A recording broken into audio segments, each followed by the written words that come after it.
أعوذ بالله من الشيطان الرجيم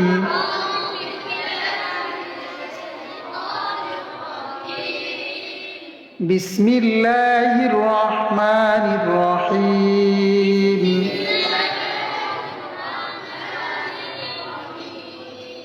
الحمد لله رب العالمين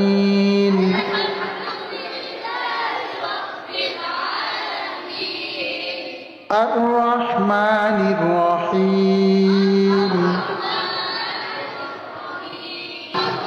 مالك يوم الدين الحمد لله وحده والصلاة والسلام على من لا نبي بعد أما بعد فأعوذ بالله من الشيطان الرجيم بسم الله الرحمن الرحيم إنا نحن نزلنا الذكر وإنا له لحافظون صدق الله المولان العظيم وعن أنس بن مالك رضي الله تعالى عنه أنه قال قال رسول الله صلى الله عليه وسلم إن لله أهلين من الناس قالوا من هم يا رسول الله قال هم أهل القرآن وخاصته أو كما قال النبي صلى الله عليه وسلم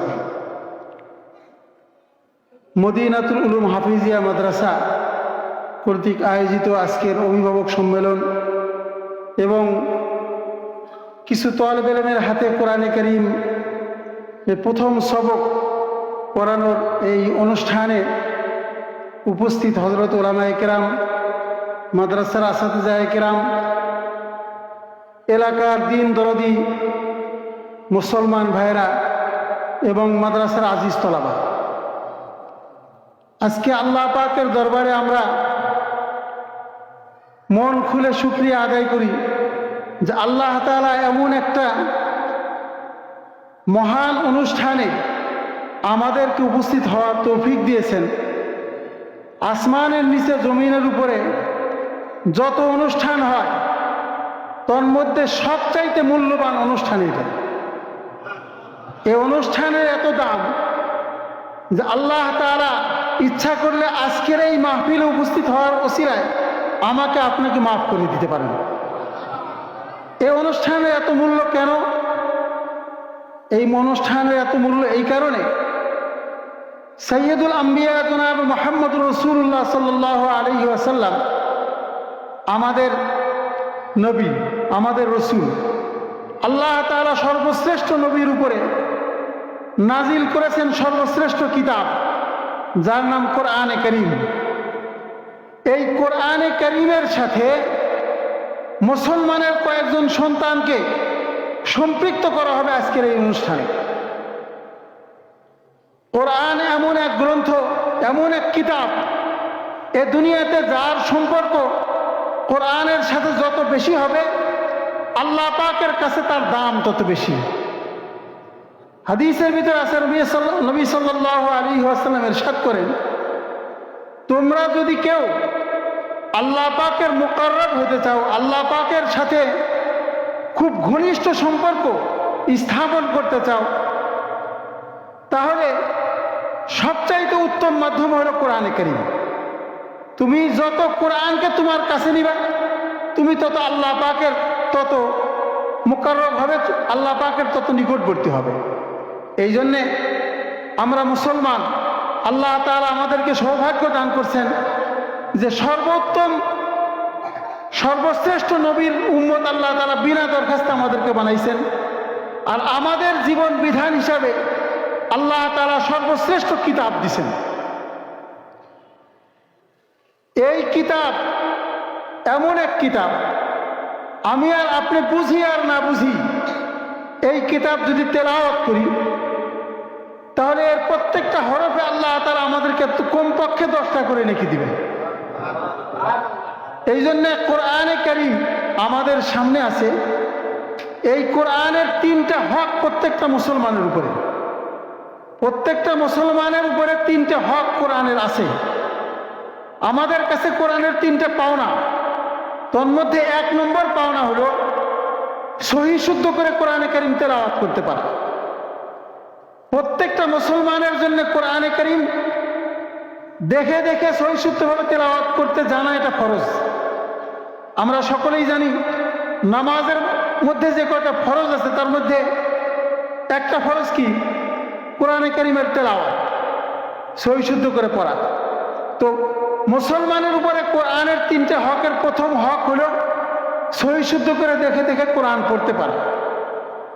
কোরআন যদি কেউ পড়তে না পারে, আল্লাহ রসুল সাল্লাল্লাহু আলাইহি ওয়াসাল্লাম হাদিসে পাকের মধ্যে ইরশাদ করেন, ইন্নাল্লাযী লাইসা ফী জাওফিহি শাইউম মিনাল কোরআন ফাহুয়া কাল বাইতিল খারিব। ওই ব্যক্তি, ওই মানুষ যার অন্তরে আল্লাহ পাকের কোরআনের ইলম নাই, যে কোরআন পড়তে পারে না, তার অন্তরটা হলো, তার কলবটা হলো বিরান বাড়ির মতো। যেই বাড়ি আছে, ঘর আছে, কিন্তু যেখানে মানুষ বসবাস করে না, এটাকে বিরান বাড়ি বলে। কোনো বিরান বাড়িতে যদি কোনো মানুষ যায়, তার মধ্যে একটা অশান্তি বিরাজ করে। ঠিক যার অন্তরে আল্লাহ পাকের কোরআন নাই, কোরআনের নূর যার অন্তরে নাই, তার অন্তরের মধ্যে প্রশান্তি নাই, তার অন্তরের মধ্যে অস্থিরতা, পেরেশানি। কে বলছেন?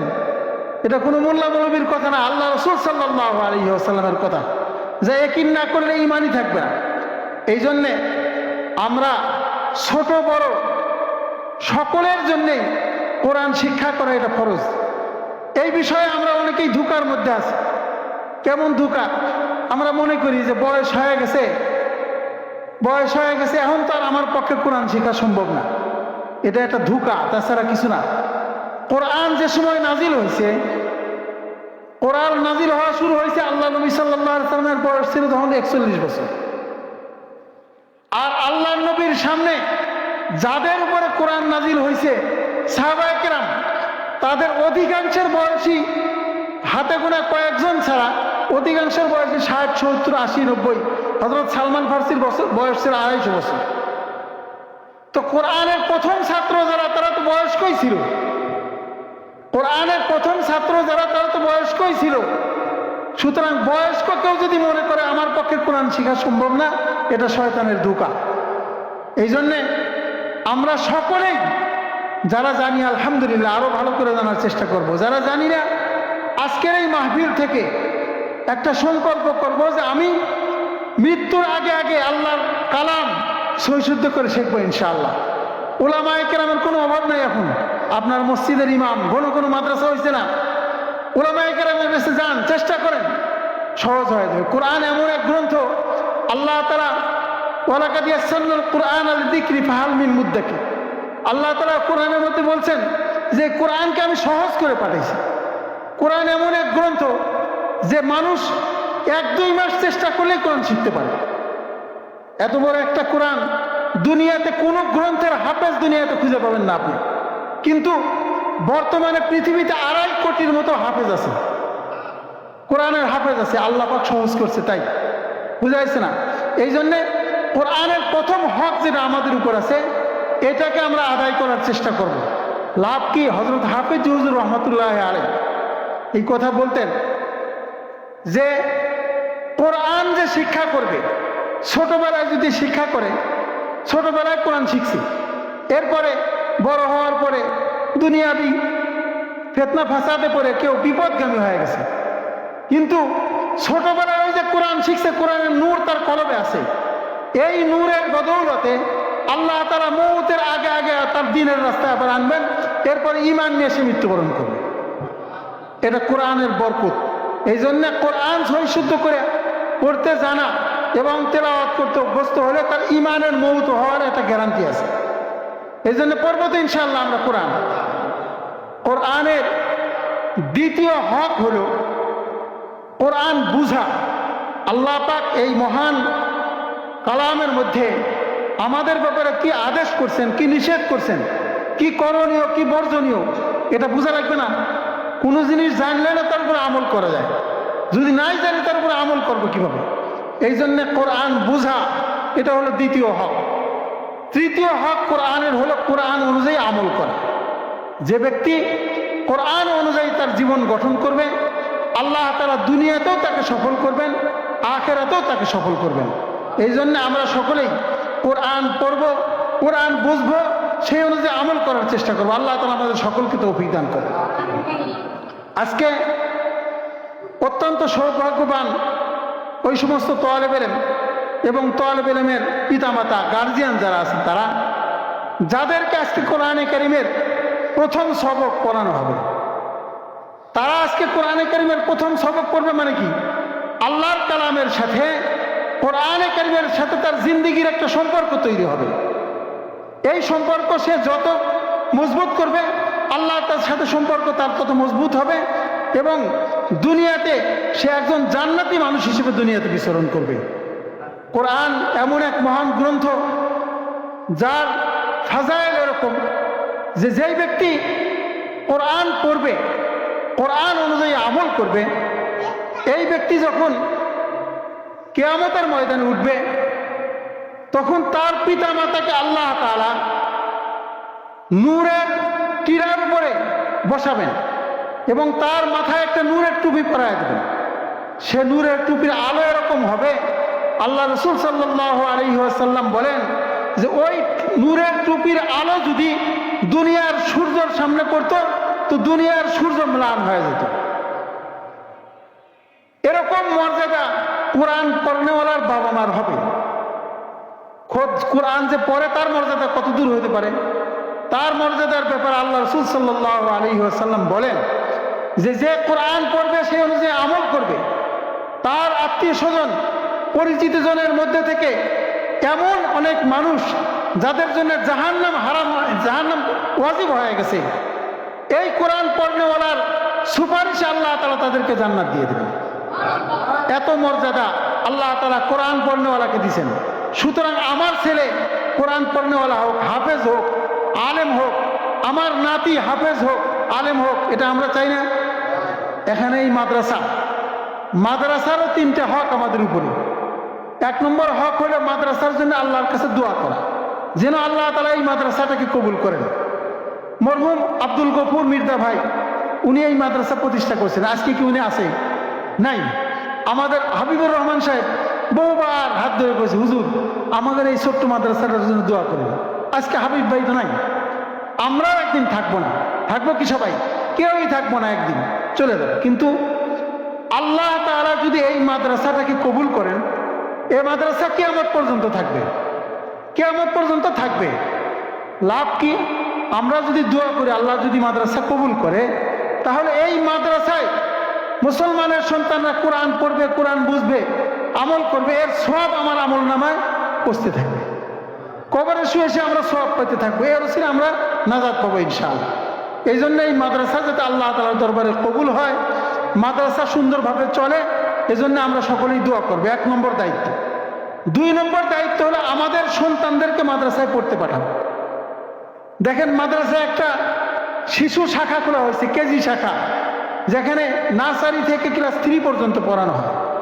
দুঃখজনক হলেও সত্য, আজকে আমাদের দেশের যে শিক্ষা ব্যবস্থা, এই শিক্ষা ব্যবস্থার শিশু শ্রেণী থেকে মাস্টার্স পাস করা পর্যন্ত যদি কোনো ছেলে পড়াশোনা করে, মেয়ে পড়াশোনা করে, ওজুর মাসলাও সে শিখবে না এমন ব্যবস্থা নাই। সরকারি শিক্ষা ব্যবস্থায় একটা ছেলে মাস্টার্স পাস করলেও নামাজ তো দূরের কথা, ওজু গোসলের মাসলাটাও তার জানার মতো ব্যবস্থা ওখানে নাই। তাহলে আপনার সন্তান মুসলমান হিসেবে দুনিয়াতে বেঁচে থাকার জন্য তো শিক্ষা দরকার, না কি বলেন? না শিখলেও আজকে আমরা অনেকেই অভিযোগ করি, আমার ছেলে বাবা মার কথা মানে না, বাবা মাকে সম্মান করে না, উল্টা পাল্টা চলে। ও যে সম্মান করবে, সম্মান করা তো আমি শিখাইনি, ওর শিখাতে হবে না। সন্তানকে পিতামাতার কি হক সন্তানের প্রতি, সন্তানের কি হক পিতামাতার প্রতি, একজন মুসলমান হিসেবে তার করণীয় কি বর্জনীয় কি, এটা তো জানা ফরজ। এই জানাটা না থাকার কারণে তো আজকে এত অশান্তি, বিশৃঙ্খলা। এই জন্যে এই মাদ্রাসা নুরানি শিক্ষার ব্যবস্থা করা হয়েছে। এখানে যদি ক্লাস ওই নার্সারি ক্লাস থেকে শুরু করে একটা ছেলে ক্লাস 3 পর্যন্ত পড়ে, তাহলে তার দৈনন্দিন জীবন চলার জন্য যে সমস্ত মাসলা মাসাইল দরকার, এটা সে শিখতে পারবে। সাথে সাথে কোরআনে কারীম সুন্দর করে সহি শুদ্ধ করে তেলাওয়াত করা সে শিখতে পারবে। এরপরে যদি আপনার ছেলেকে আপনি স্কুলেও ভর্তি করেন, কোনো অসুবিধা নেই। একজন মুসলমান হিসেবে সমাজে চলার জন্য যতটুকু বেসিক শিক্ষা তার দরকার, এটা সে শিখে গেল। আপনিও সন্তানের এলেম শিক্ষা দেওয়ার যে জিম্মাদারি আপনার উপর ছিল, সেটাও আদায় হয়ে গেল। এখন আপনার ছেলে স্কুল কলেজে পড়ে কোনো অসুবিধা নাই। এই জন্যে মাদ্রাসার দ্বিতীয় হক হলো আমার সন্তানকে মাদ্রাসায় পড়তে দেওয়া। দেখা যায় মাদ্রাসায় দূর দূরান্ত থেকে বাচ্চারা এসে পড়ে, কিন্তু এলাকার মানুষের বাচ্চা মাদ্রাসায় নেই। এটা বদনসিব। ঘরের কাছে কোরআনের কারখানা, আমার ছেলে ওই কারখানায় নাই। ঘরের কাছে কোরআনের মাদ্রাসা, দূর দূরান্ত থেকে এসে কোরআন শিখে যেতেছে, দিন শিখে যেতেছে, আমার বাচ্চা আনপড় থেকে যেতেছে, কোরআন শিখতেছে না। এই জন্য আল্লাহ পাকের কাছে জবাবদিহি করা লাগবে কিয়ামতের ময়দানে। বুঝে আসছে না? এই জন্য আমরা আমাদের সন্তানদেরকে মাদ্রাসায় দেব। তৃতীয় দায়িত্ব হলো মাদ্রাসার, আমরা আমাদের সাধ্য মোতাবেক মাদ্রাসায় সহযোগিতা করব। আল্লাহ তাআলা সকলকে তৌফিক দান করেন। আজকে যেই বাচ্চারা কোরআন হাতে নিবে, তোমরা ছোট, কোরআন আল্লাহ পাকের কিতাব। আল্লাহ পাক যেমন মহাপবিত্র, আল্লাহ পাকের কালামও এরকম মহাপবিত্র। সুতরাং কোরআন পড়ার আগে নিজেদেরকে পবিত্র করতে হবে। অজু ছাড়া কোরআন শরীফ পড়া যাবে না। অজু ছাড়া কোরআন শরীফ পড়া হারাম, না যায়। বুঝাইছে না? এর এলেম থাকতে হবে যে অজু ছাড়া কোরআন শরীফ ধরা যাবে না। এই জন্য যখনই কোরআন পড়ার নিয়ত করবে, তোমরা আগে অজু করবে, তারপর আদবের সাথে কোরআন শরীফ নামাবে। কোরআন শরীফ নামায়া ইস্তেগফার পড়বে, দরুদ শরীফ পড়বে।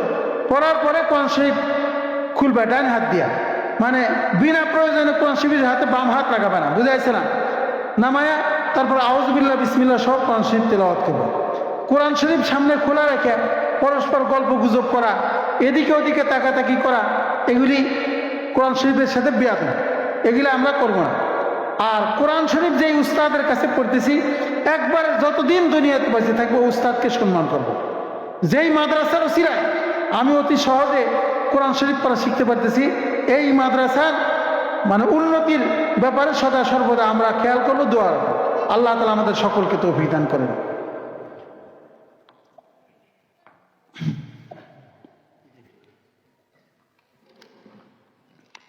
সবাই পড়ো আস্তাগফিরুল্লাহ রাব্বি মিন কুল্লি যামবিন ওয়া আতুবু ইলাইহি। আস্তাগফিরুল্লাহ রাব্বি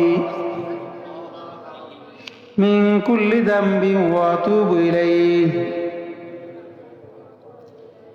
আস্তাগফিরুল্লাহ রাব্বি মিন কুল্লি যামবিন ওয়া আতুবু ইলাইহি। رب اشرح لي صدري ويسر لي أمري واحلل عقدة من لساني يفقهوا قولي ربي زدني علما ربي زدني علما ربي زدني علما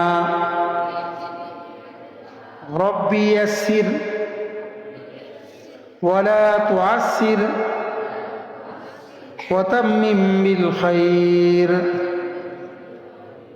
اللهم صل على محمد وعلى آل محمد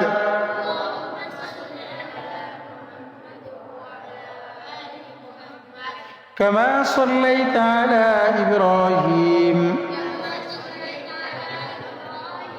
وعلى آل إبراهيم إنك حميد مجيد.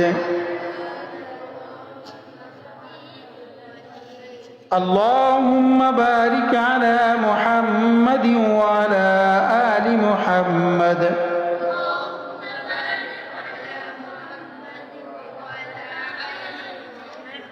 كما باركت على إبراهيم وعلى آل إبراهيم إنك حميد مجيد. صلى الله على النبي الأمي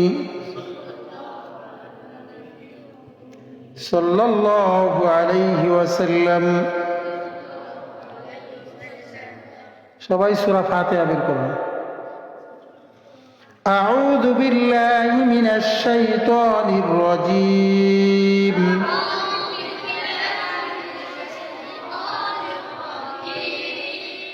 বিসমিল্লাহির রহমানির রহিম।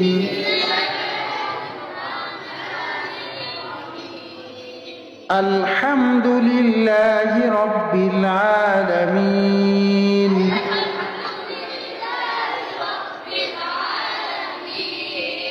الرحمن الرحيم مالك يوم الدين إياك نعبد وإياك نستعين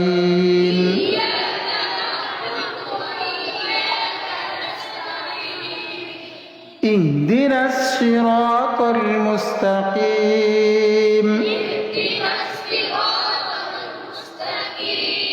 صراط الذين أنعمت عليهم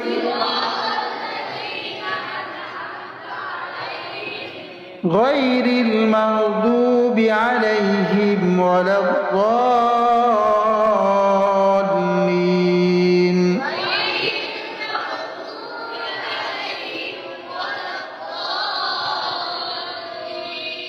آمين بسم الله الرحمن الرحيم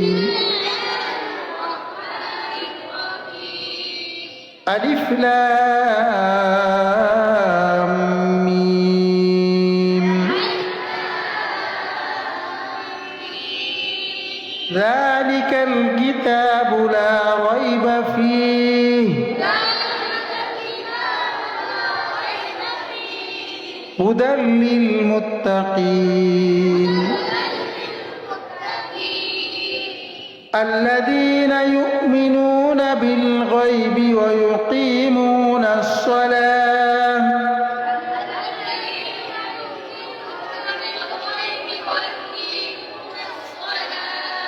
ومما رزقناهم ينفقون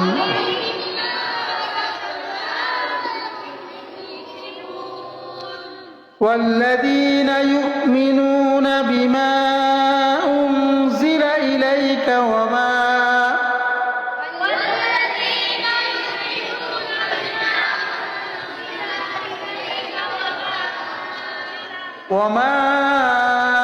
أنزل من قبلك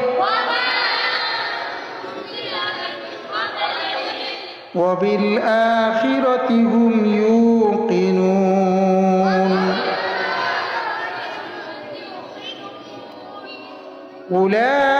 أولئك على هدى من ربهم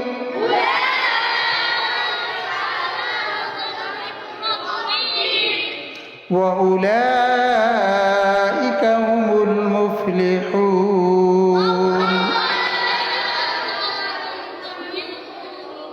صدق الله العظيم আলহামদুলিল্লাহ কোরআনে কারীমের প্রথম সবক তোমাদেরকে পড়ায় দেওয়া হলো ইনশাআল্লাহ উস্তাদ যিনি আছেন উনি যে দিক থেকে যেভাবে পড়াইলে ভালো মনে করেন পরবর্তীতে পড়াবেন সকলেই উস্তাদের দিক নির্দেশনা মতো ভালোভাবে মনোযোগ সহকারে পড়ার চেষ্টা করবে আল্লাহ তাআলা সকলকে তৌফিক দান করুন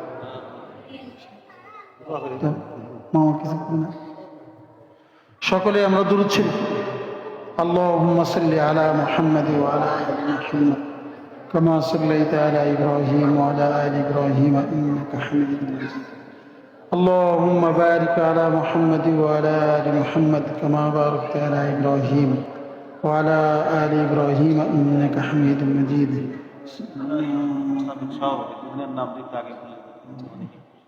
আলহামদুলিল্লাহ এই মাদ্রাসার যিনি প্রতিষ্ঠাতা মরহুম আব্দুল গফুর মির্জা সাহেব এবং সাবেক সভাপতি আলহাজ মোহাম্মদ হাবিবুর রহমান সাহেব দুইজনইতে ইন্তেকাল করছেন আপনারা সকলেই জানেন খাস করে তাদের জন্য আমরা দোয়া করব যেন আল্লাহ তাআলা তাদেরকে মাফ করে দেন আল্লাহ তাআলা এই প্রতিষ্ঠানকে ওসিলা করে জান্নাতে আলা মাকাম তাদেরকে নসিব করেন বর্তমানেও যারা এই প্রতিষ্ঠানের পরিচালনা পর্ষদের সদস্য আছেন দায়িত্বশীল আছেন আল্লাহ তাআলা তাদেরকে যথাযথভাবে এই প্রতিষ্ঠানের কল্যাণে কাজ করার তৌফিক দান করেন الحمد لله رب العالمين الصلاة والسلام على سيد الأنبياء والمرسلين وعلى آله وأصحابه أجمعين. اللهم أنت السلام ومنك السلام، تباركت يا ذا الجلال والإكرام، يا أرحم الراحمين، يا أرحم الراحمين، يا أرحم الراحمين. اللهم لك الحمد كما ينبغي لجلال وجهك وعظيم سلطانك. اللهم إنا نعوذ بك من جهد البلاء ودرك الشقاء وسوء القضاء وشماتة الأعداء. ربنا ظلمنا أنفسنا وإن لم تغفر لنا وترحمنا لنكونن من الخاسرين. ربنا آتنا في الدنيا حسنة وفي الآخرة حسنة وقنا عذاب النار. ربنا هب لنا من أزواجنا وذرياتنا قرة أعين واجعلنا للمتقين إماما. ربنا اغفر لنا ولوالدينا رب ارحمهما كما ربياني صغيرا. رب ارحمهما كما ربياني صغيرا. رب اجعلني مقيم الصلاة ومن ذريتي ربنا وتقبل دعاء.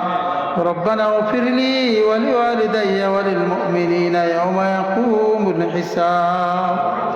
رب العالمين مولا মেহেরবান ইয়া আল্লাহ, ইয়া আল্লাহ মদিনাতুল উলুম হাফিজিয়া মাদ্রাসা মধ্যে বসে ইয়া আল্লাহ দীর্ঘ সময় কোরআনে কারীমের তেলাওয়াত, ইয়া আল্লাহ কোরআন হাদিসের আলোচনা, ইয়া আল্লাহ কোরআনের প্রথম সবক আমরা শুনেছি মাওলা।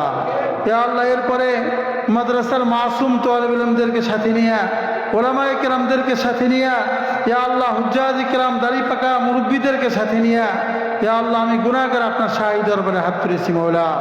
ইয়া আল্লাহ আমাদের এই মজলিসকে আপনি কবুল আর মঞ্জুর করে নেন। ইয়া আল্লাহ কোরআনের এই মজলিসকে আপনি কবুল আর মঞ্জুর করে নেন। ইয়া আল্লাহ এই মজলিসকে ওসিলা করে যা কিছু হাদিয়া দিয়ে থাকেন মাওলা, লক্ষ কোটি গুণ বৃদ্ধি করে সৈয়দুল আম্বিয়া আশরাফুল আম্বিয়া জনাব মুহাম্মদুর রাসূলুল্লাহ সাল্লাল্লাহু আলাইহি ওয়াসাল্লামের রওজা মুবারকে হাদিয়াতকে পৌঁছে দেন। ইয়া আল্লাহ সৈয়দনা আদম আলাইহিস সালাম থেকে পর্যন্ত ইয়া আল্লাহ নবী রাসূল সাহাবায়ে কেরাম তাবেঈন তাবেঈন আইম্মায়ে মুজতাহিদিন সহ যত মুমিন মুসলমান ঈমানের সাথে বিদায় নিয়ে মাটির কবরে শাহিদ, রব্বুল আলামিন তাদের সকলের কবরের সওয়াব পৌঁছে দেন। ইয়া আল্লাহ খাস করে এই প্রতিষ্ঠানের প্রতিষ্ঠাতা ইয়া আল্লাহ মরহুম আব্দুল গফুর সাহেব, ইয়া আল্লাহ হাবিবুর রহমান সাহেব, ইয়া আল্লাহ মরহুম চেয়ারম্যান জালালউদ্দিন সাহেব সহ আরও যারা সহযোগী দুনিয়া থেকে চলে গেছেন মাওলা, ইয়া আল্লাহ তাদের সকলের কবরের সওয়াব পৌঁছায় দেন। ইয়া আল্লাহ এই কসিরা করে তাদের জিন্দেগীর সমস্ত গুনাহকে মাফ করে দেন। ইয়া আল্লাহ তাদের কবরগুলিকে জান্নাতের বাগান বানায় দেন।